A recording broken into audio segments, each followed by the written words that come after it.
નમસ્કાર વિદ્યાર્થી મિત્રો, આજના વિડીયોની અંદર આપણે ધોરણ 3 વિષય ગુજરાતી માટેનું દ્વિતીય વાર્ષિક પરીક્ષા માટેનું મોસ્ટ આઈએમપી પેપરનું સોલ્યુશન કરવાના છીએ।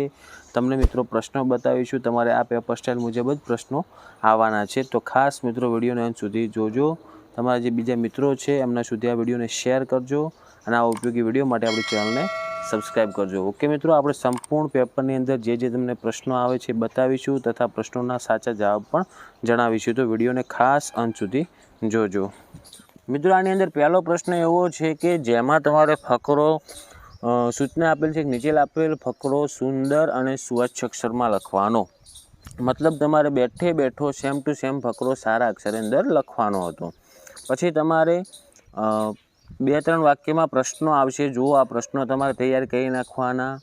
ઓકે, આગળ તમને કોષ્ટક આપેલું હતું પ્રશ્ન 3માં, જેમાં તમારે કોષ્ટક વાંચી અને પ્રશ્નોના જવાબ આપવાના હતા। પહેલો પ્રશ્ન છે કે પ્રોવિઝન સ્ટોરનું નામ શું છે, તો એમાં આવશે મિત્રો નિકિતા પ્રોવિઝન સ્ટોર। બીજું છે 1 લીટર તેલ ખરીદવા માટે કેટલા રૂપિયાની જરૂર પડશે, તો એમાં જવાબ આવશે મિત્રો 90 રૂપિયા। ઓકે, ત્રીજો પ્રશ્ન છે દુકાનનો સમય કયો છે, તો એમાં દુકાનનો સમય આવશે સવારે 8 વાગ્યાથી સાંજના 7 વાગ્યા સુધીનો।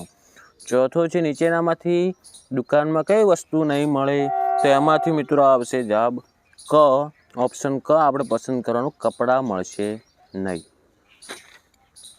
હવે પ્રશ્ન 4 જુઓ, તમને ઉદાહરણ મુજબ તમારે લખવાનું હતું। તમારે જો આપેલું હતું કે રેશમા ગઈકાલે મારા ઘરે આવી છે, જો ગઈકાલની વાત છે એટલે આવી હતી આવે। ઓકે, તો એમાં આવી હતી તમને જવાબ પણ આપેલો છે। તો એવો પહેલો પ્રશ્ન આપેલ છે કે વિશાલ ગયા દિવાળી વેકેશનમાં વડોદરા ગયો છે, તો એમાં શું આવશે, આનું આખું વાક્ય લખવાનું, પણ ગયો છે એની જગ્યાએ આવશે ગયો હતો। બીજું છે આમાં સાચો જવાબ કયો આવશે કે રિયાન્સ ગયા શનિવારે હોકી રમ્યો હતો।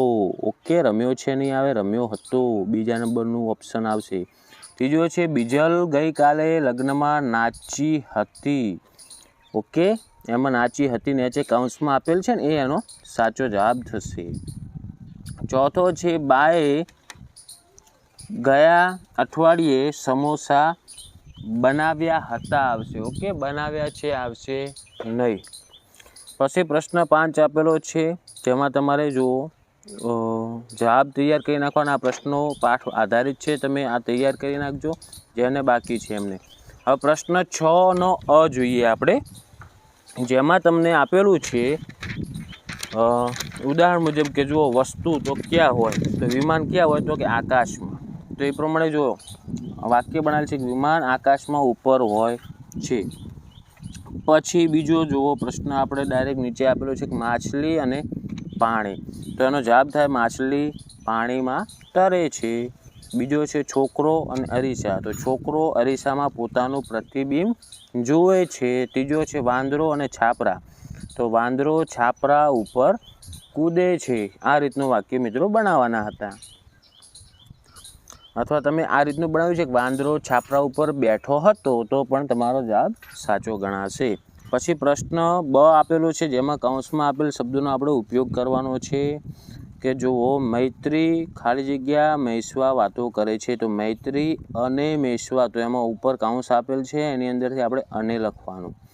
બીજામાં છે આજે મંગળવાર છે કે બુધવાર, તો એમાં કે આવશે। ઓકે, કારણ કે મંગળવાર છે કે બુધવાર એ રીતનો પ્રશ્ન થાય। ત્રીજો છે ખનકને ભૂખ ન હતી પણ તેણે મીઠાઈ ખાધી, તો એમાં આવશે પણ। ઓકે, પછી જુઓ પ્રશ્ન 7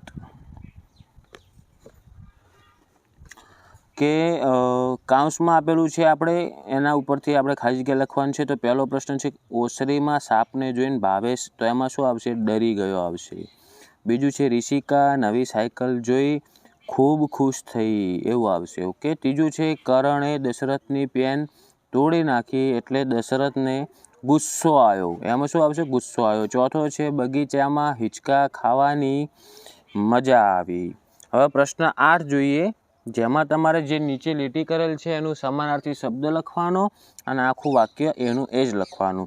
તો જો આમાં પહેલું છે, ફટાકડાનો અવાજ સાંભળીને પંખીઓ ઉડી ગયા. તો પંખીઓ નીચે લીટી છે, તો એનો જવાબ થશે મિત્રો પક્ષીઓ. તો આપણે સમાનાર્થી શું થાય પંખીનો? પક્ષીઓ. તો આખું વાક્ય એ જ લખવાનું, ફટાકડાનો અવાજ સાંભળીને પંખીઓની જગ્યાએ આવશે પક્ષીઓ ઉડી ગયા.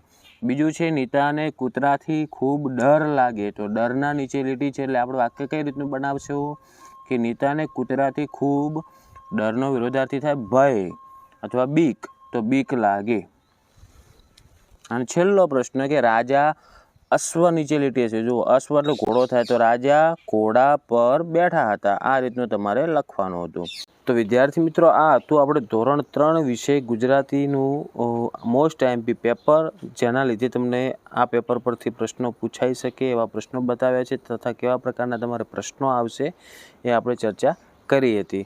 તો આશા રાખું છું મિત્રો કે વિડીયો તમને ઉપયોગી બન્યો હશે. તો વિડીયોને લાઇક કરો, બીજા મિત્રોને શેર કરો અને આવા ઉપયોગી વિડીયો માટે આપણી ચેનલને સબસ્ક્રાઈબ કરજો. હવે મળીશું મિત્રો આપણે નેક્સ્ટ વિડીયોમાં. Thank you so much for watching my videos. Thank you so much.